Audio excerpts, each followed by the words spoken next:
Okay बेटा, अभी जो इसमें नेक्स्ट टॉपिक हम लोगों के पास है that is a sexual reproduction. ठीक है, asexual reproduction plus vegetative propagation हमारा फिनिश हो चुका है।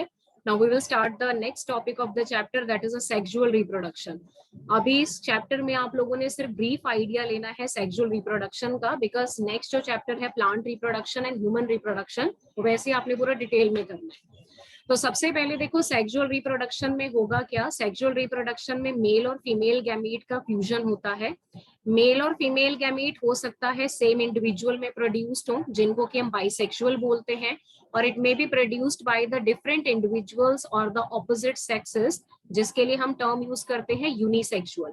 तो अगर आपके पास टर्म यहाँ पर यूज होता है बाइसेक्सुअल, तो बाइसेक्सुअल का मतलब जो दोनों गैमीट है that is the male and female gamete, वो दोनों आपके सेम पेरेंट से आते हैं। ठीक है, so both the sexes are present in the same parent. Same parent में दोनों सेक्सेस प्रेजेंट है, तो उसके लिए टर्म क्या यूज होगी, बाइसेक्सुअल। अगर आप टर्म यूज करते हो बेटा यूनिसेक्सुअल, तो यूनिसेक्सुअल का मतलब कि जो सेक्सेस हैं वो क्या है, यहाँ पर सेपरेटेड है।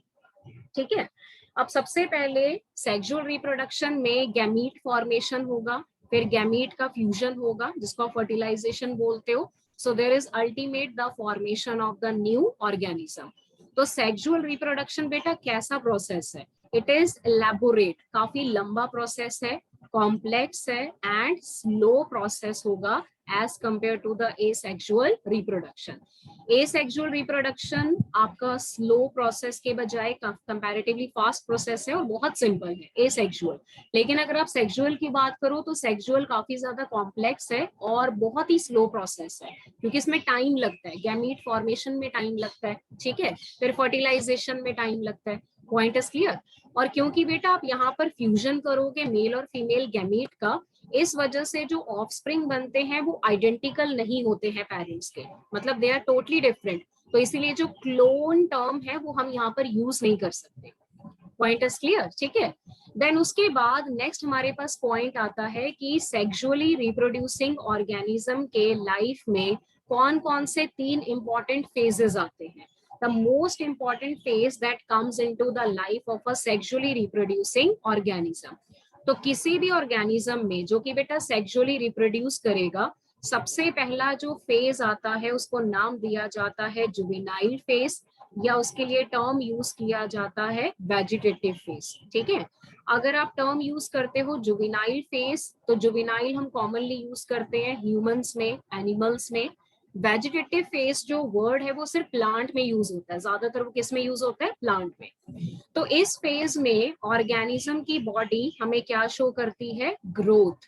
तो ग्रोथ बेटा आपका जैसे हाइट बढ़ेगी, ठीक है, आपका गर्थ बढ़ेगा, डायमीटर बढ़ेगा, साइज बढ़ेगा, तो इसके लिए टर्म यूज किया जाता है ग्रोथ। और ग्रोथ क्यों होगा, क्योंकि नंबर ऑफ सेल बढ़ते हैं, नंबर ऑफ सेल बढ़ते हैं, मास इंक्रीज होता है, तो अल्टीमेटली इसको नाम दिया जाता है ग्रोथ का। ठीक है, सेकंड जो हमारे पास फेज आता है उसको नाम दिया जाता है मैच्योर फेज, या फिर उसको नाम दिया जाता है यहाँ पर रिप्रोडक्टिव फेज। अगर कोई भी ऑर्गेनिज्म बेटा मैच्योर फेज में है यानी कि रिप्रोडक्टिव फेज में है, तो उस केस में क्या होगा, the organism undergo reproduction. Organism क्या करेगा, रिप्रोडक्शन करेगा। क्यों, क्योंकि ऑर्गेनिज्म की बॉडी में प्रोसेस होगा गैमीट फॉर्मेशन का, क्योंकि ऑर्गेनिज्म बेटा मैच्योर हो चुका है, उसके जो रिप्रोडक्टिव ऑर्गन्स है वो प्रॉपरली डेवलप हो चुके हैं, जैसे ओवरी एंड टेस्टिस। तो गैमीट फॉर्मेशन होगा, अच्छा गैमीट बन गए तो उसके बाद फर्टिलाइजेशन होगा, यानी कि ऑर्गेनिज्म इस फेज में क्या शो करेगा, रिप्रोडक्शन, और वो क्या बनाएगा, नए ऑर्गेनिज्म। ठीक है, थर्ड जो इसमें फेज आप लोगों के पास आता है that phase is known as the ageing. कौन सा प्रोसेस आएगा हमारे पास, एजिंग। ठीक है, अब एजिंग में क्या होता है, जैसे जैसे आपकी एज बढ़ती है, जैसे जैसे आपकी एज बढ़ती है, हम बोलते हैं ना लोग बुढ़े होते हैं, ठीक है, तो जैसे जैसे बेटा एज बढ़ती है, जितनी भी मेटाबॉलिक एक्टिविटीज है, यानी कि जो आपका मेटाबॉलिज्म है वो क्या हो जाता है, स्लो डाउन हो जाता है। मेटाबॉलिज्म क्या हो जाएगा, स्लो डाउन, धीरे धीरे होंगी सारी एक्टिविटीज। ठीक है, और जैसे डाइजेस्टिव सिस्टम हो गया, रेस्पिरेटरी सिस्टम हो गया, सबकी एफिशिएंसी कम हो जाती है। तो धीरे धीरे जब मेटाबॉलिज्म स्लो डाउन होगा तो उसको एजिंग बोला जाता है। एजिंग में बहुत सारे चेंजेस आते हैं, जैसे आपकी स्किन में रिंकल्स पड़ जाते हैं, स्किन थोड़ी ड्राई हो जाती है, ठीक है, आपका बॉडी वेट भी हल्का फुल्का लूज हो जाता है। तो that is basically due to the slow down of the metabolism. और एजिंग की जो लास्ट टर्मिनल स्टेज है, एजिंग का जो लास्ट टर्मिनल स्टेज है, उसको नाम दिया जाता है सेनीसेंस। क्या बोला जाता है स्टेज को? सेनीसेंस। ठीक है, सेनीसेंस का मतलब कि जो चेंजेस आप में आ गए अब वो रिवर्स नहीं हो सकते, क्योंकि अल्टीमेटली जो लास्ट स्टेज आप लोगों में आती है that is known as the death stage. Clear? तो बेटा टोटल 4 स्टेजेस हमें देखने को मिलेंगी सेक्सुअली रिप्रोड्यूसिंग ऑर्गेनिज्म में। फर्स्ट स्टेज है which is called the juvenile phase और द वेजिटेटिव फेस, जिसमें आप सिर्फ ग्रो करोगे। मैच्योर और रिप्रोडक्टिव फेस में ऑब्वियसली ऑर्गेनिज्म रिप्रोड्यूस करेगा। एजिंग में सारे चेंजेस होंगे, मेटाबॉलिक एक्टिविटी स्लो डाउन हो जाएंगी। और एजिंग की टर्मिनल स्टेज को क्या नाम दिया जाता है? सेनीसेंस, जिसमें सारी एक्टिविटीज बहुत ही डिक्रीज कर जाती हैं और अल्टीमेटली पर्सन की क्या हो जाएगी? डेथ। तो ये वाले 4 स्टेजेस आपको हर उस ऑर्गेनिज्म में देखने को मिलते हैं who are undergoing the sexual reproduction. Point is clear? अब नेक्स्ट पॉइंट पे आ जाओ। जो हमारे पास बेटा वेजिटेटिव फेस है, वेजिटेटिव यानी कि जुवेनाइल फेस, वेजिटेटिव टर्म हम प्लांट में यूज करते हैं। इस फेस का जो ड्यूरेशन होगा वो सभी ऑर्गेनिज्म में अलग अलग है। अब ये तो नहीं है ना कि सभी ऑर्गेनिज्म सेम टाइम पे ग्रो करते हैं, सबका ग्रोथ पीरियड अलग अलग है। ठीक है, जहां जुवेनाइल फेस यानी कि वेजिटेटिव फेस खत्म होगा, वहां से कौन सा फेस स्टार्ट हो जाएगा? Reproductive face. कौन सा फेस स्टार्ट हो जाएगा? Reproductive face. रिप्रोडक्टिव फेस में अगर हम देखो एनिमल्स की बात करें तो एनिमल्स तो रिप्रोड्यूस करते हैं, और प्लांट के केस में आप कैसे बोलोगे कि they entered into the reproductive phase? Plant के केस में फ्लावर बनने स्टार्ट हो जाते हैं। There is a phenomena which is known as the flowering. Flowering होगा, उसके बाद फ्रूटिंग होगा। कहने का मतलब the plant has entered into the reproductive phase. इतना क्लियर हो गया? ठीक है, अब दूसरा पॉइंट बेटा हमारे पास ये आता है कि कुछ जो प्लांट होते हैं, देखो अगर आप इनके बेसिस पे प्लांट को यहाँ पर डिफाइन करो तो देखो प्लांट जो है रिप्रोडक्टिव फेस के अकॉर्डिंग 2 तरह के हैं। कौन कौन से हैं? एक वो प्लांट हैं जिनको नाम दिया जाता है यहाँ पर पॉलीकार्पिक, एक वो है जिनको नाम दिया जाता है monocarpic. So one plant which is monocarpic, another one which is known as the polycarpic. Clear? अगर किसी प्लांट को बेटा मोनोकार्पिक बोलते हो तो मोनो का मतलब क्या होता है? सिंगल। पॉली का मतलब क्या होता है? ज्यादा। Carpic word is coming from the fruits. Carpic word is coming from the fruits. Clear? Fruit बनते हैं फ्लावरिंग के बाद, तो ऑब्वियसली मोनोकार्पिक में सिंगल टाइम फ्लावरिंग होगा एंड फ्रूटिंग होगा। Single time flowering and fruiting, एक बार फ्लावरिंग करेंगे, एक बार फ्रूटिंग करेंगे, just one time in their whole life span, so they are basically called monocarpic. Polycarpic basically वो प्लांट है जो मैनी टाइम्स बेटा फ्लावरिंग एंड फ्रूटिंग करते हैं, many times flowering and fruiting. Clear? तो अपने लाइफ स्पैन में बहुत बार फ्लावरिंग करेंगे, बहुत बार फ्रूटिंग करेंगे, तो इसी वजह से इनको क्या नाम दिया जाता है? पॉलीकार्पिक।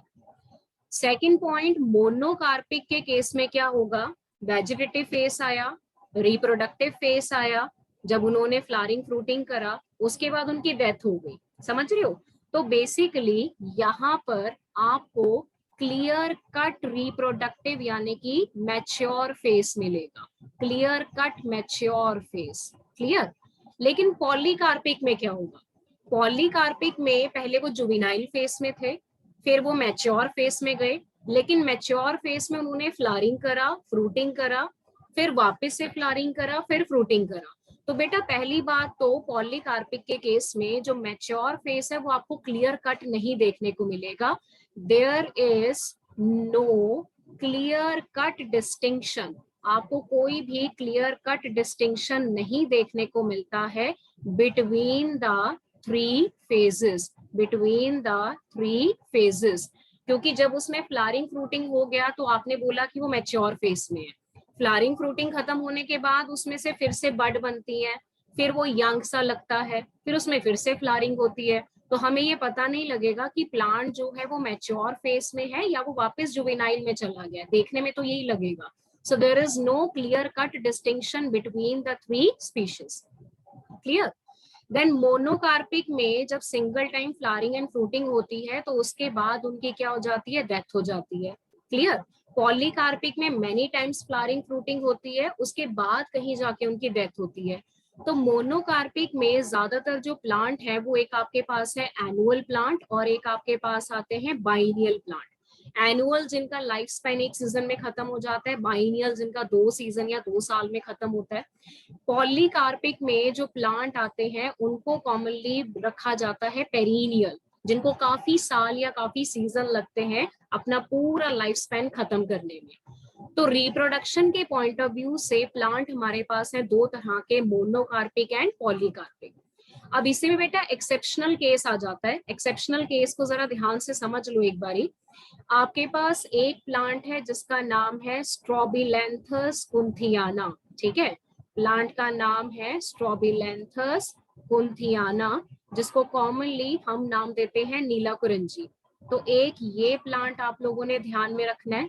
ठीक है, स्ट्रोबिलैंथस कुंथियाना नोन एज नीला कुरंजी। अब ये वाले प्लांट को अगर हम लाइफ स्पैन के अकॉर्डिंग देखें, लाइफ स्पैन, तो लाइफ स्पैन तो देखो इसका होता है 12 सालों का। तो उस हिसाब से तो ये प्लांट किस कैटेगरी में आ गया, पेरिनियल में आ गया। ठीक है, लेकिन ये प्लांट अपने 12 साल के लाइफ स्पैन में सिंगल टाइम फ्लावरिंग करता है। There is only single flowering in the span of 12 year. तो उस हिसाब से हम इसको क्या नाम देंगे, मोनोकार्पिक। ठीक है, तो वैसे तो देखो लाइफ स्पैन के हिसाब से पेरिनियल है, लेकिन फ्लावरिंग फ्रूटिंग एक ही बार होगा तो इस हिसाब से मोनोकार्पिक हो गया। तो ये है पहला एक्सेप्शनल केस। पॉइंट समझ गए? This is the first exceptional case जिसके ऊपर आपसे पूछा जाएगा क्वेश्चन। सेकेंड एग्जाम्पल इसमें हमारे पास आता है बेटा बैम्बू स्पीशीज का। बैम्बू स्पीशीज जो है उसमें जो कॉमन हम लेते हैं that is the Bambusa tulda. Clear? That is the plant which is known as the Bambusa tulda. तो ये वाला जो प्लांट है, अब इसका अगर आप लाइफ स्पैन की बात करो तो बेटा इसका जो लाइफ स्पैन है वो कम से कम हमारे पास है 50 to 100 ईयर्स। ठीक है, लाइफ स्पैन कितना रहेगा, 50 to 100 ईयर्स। तो उस हिसाब से तो ये पेरिनियल हो गया, उस हिसाब से ये क्या हो गया, पेरिनियल। ठीक है, लेकिन अगर इसके फ्लावरिंग एंड फ्रूटिंग की बात करो तो वो होती है सिंगल टाइम। तो उस हिसाब से ये किस कैटेगरी में आ गया, मोनोकार्पिक में।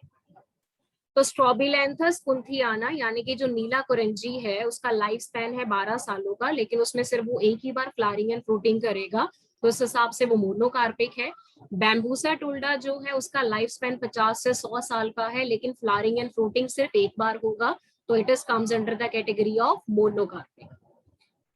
पॉइंट इज क्लियर बेटा? Take the screenshot.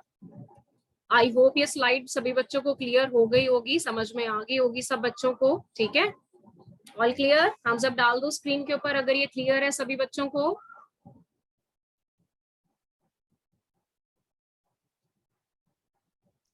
बेटा पेरिनियल 12 सालों का लाइफ स्पैन है केतन, 12 साल। 12 साल obviously more than 1 or 2 year is perennial. Annual होता है एक, बाइनियल होता है दो, पेरिनियल का मतलब होता है मोर देन 2। 12 सालों का है तो उस हिसाब से पेरिनियल हो गया ना। अभी आ जाओ जरा बैक स्लाइड के ऊपर, यहाँ पर मैं आप लोगों को समझा देती हूँ रिगार्डिंग द पॉइंट। ठीक है, तो सब बच्चे जरा देखेंगे यहाँ पर सबसे पहले। अब बेटा यहाँ पर स्ट्रोबिलैंथस कुंथियाना के लिए कुछ इंपॉर्टेंट पॉइंट्स हैं जो आप लोगों को एग्जाम्स में पूछ लिए जाते हैं। ठीक है, तो मैं वो बता देती हूँ। देखो, एक तो इसमें बैम्बू स्पीशीज का एग्जाम्पल है जो मैंने आप लोगों को बता दिया है, ऑलरेडी डिस्कस हो चुका है। अनदर प्लांट है स्ट्रोबिलैंथस कुंथियाना नीला कुरंजी, जो फ्लावरिंग करता है 1 in 12 ईयर, 12 साल में एक बार। और लास्ट टाइम जो इसकी फ्लावरिंग हुई थी वो हुई थी अक्टूबर सितंबर 2006। अब एक चीज यहाँ पर नोट कर लो, जो फ्रेश डेटा है उसके अकॉर्डिंग वैसे तो ये प्लांट हर साल बेटा सितंबर अक्टूबर में इसकी फ्लावरिंग होती है। ठीक है, लेकिन फ्लावरिंग पहले हुई, जो पहले की एनसीईआरटी की बुक्स में 2016 दिया है, एग्जैक्ट 12 साल बाद हुई होगी। तो लास्ट टाइम जो फ्लावरिंग है वो 2018 सितंबर अक्टूबर में हुई है। लास्ट टाइम फ्लावरिंग का डेट नोट कर लो, सितंबर अक्टूबर 2018, क्योंकि हर 12 साल के बाद फ्लावरिंग होती है इसमें। ठीक है, नेक्स्ट इसमें पॉइंट आपके पास ये बताते हैं कि जब भी इसमें फ्लावरिंग होती है तो बेटा मास फ्लावरिंग होती है, क्योंकि बहुत सारे ट्रीज हैं, सब एक ही टाइम पे फ्लावर प्रोड्यूस करेंगे तो ह्यूज अमाउंट में फ्लावर्स बनते हैं। So this is called mass flowering. तो ये प्लांट जो है ये जनरली हमें मिलते हैं केरला, कर्नाटका एंड तमिलनाडु के जो हिली एरियाज हैं, मतलब जो पहाड़ी एरिया है वहां पर ये ट्री हमें बहुत कॉमनली मिलता है। और ब्लू कलर के बेटा इनके फ्लावर्स होते हैं, नीले रंग के। तो जब इतना ह्यूज अमाउंट में फ्लावरिंग होगा तो वो सारे ब्लू कलर के फ्लावर्स जो हैं पूरे पहाड़ियों में और ट्रैक्स में गिर जाते हैं। So they gives a blue colour appearance, देखने में पूरा वो ब्लू कलर से कवर्ड होता है फ्लावर से।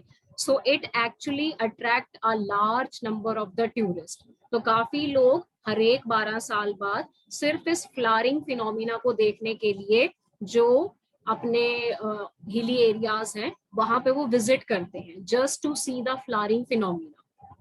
Point is clear. तो ये हमारे पास था regarding the reproductive phase in case of plant, कि कई प्लांट मोनोकार्पिक हैं, कई पॉलीकार्पिक हैं, लेकिन इसमें साथ ही साथ क्या है, एक्सेप्शनल केसेस। कौन कौन से एक्सेप्शनल केसेस हैं? स्ट्रॉबिलैंथस कुंथियाना विच इज कॉल्ड नीला कुरंजी, और सेकंड एग्जांपल है बैम्बू स्पीशीज। और लास्ट टाइम बेटा फ्लावरिंग अपडेट कर लो, सितंबर अक्टूबर 2018 है, पुरानी एनसीईआरटी में सितंबर अक्टूबर 2006 दिया हुआ है। ठीक है, काइंडली नोट इट। हाँ जी, इतना क्लियर हो गया सब बच्चों को, समझ में आ गया? All clear?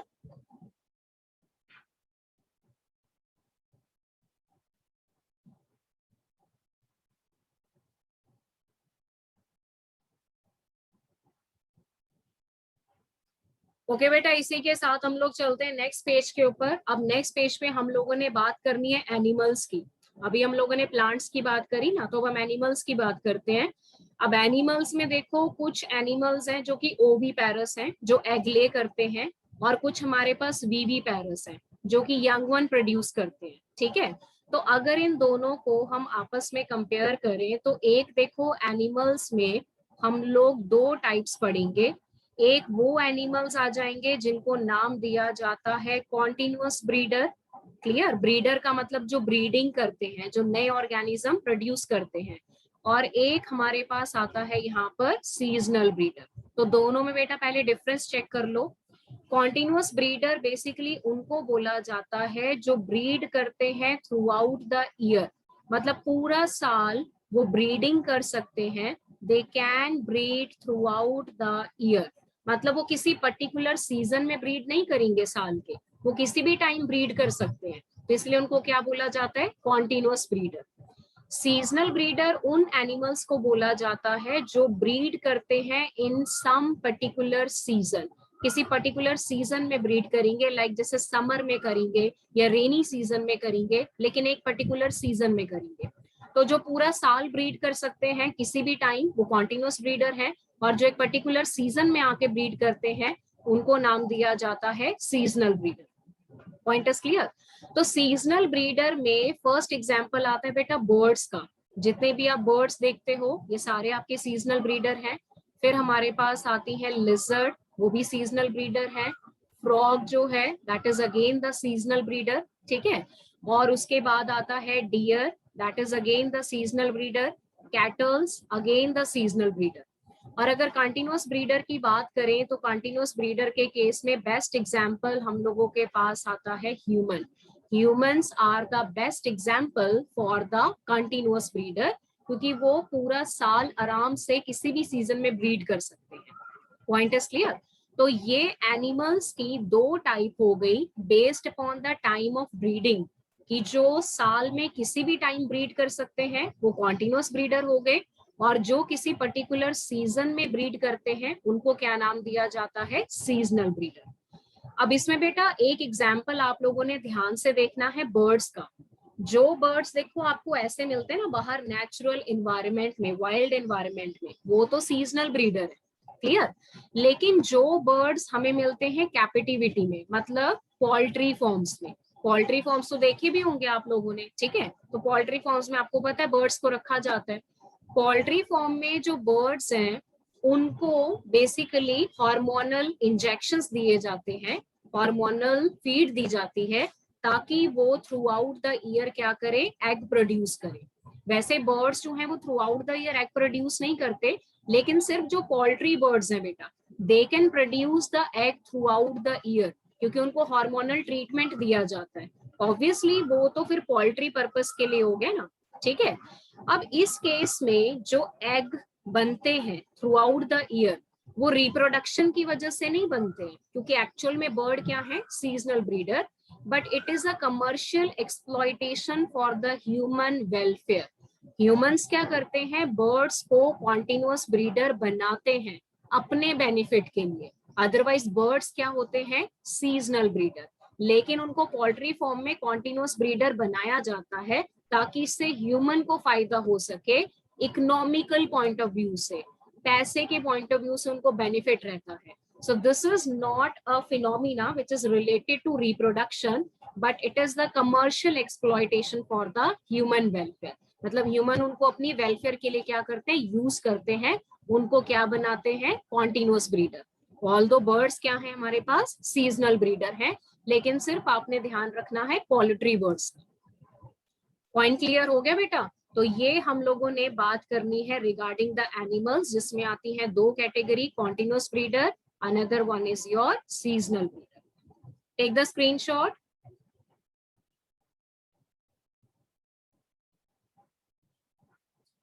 लास्ट स्लाइड में बेटा निकाल देती हूँ, जिन बच्चों का रह गया है स्क्रीनशॉट ले लो जरा।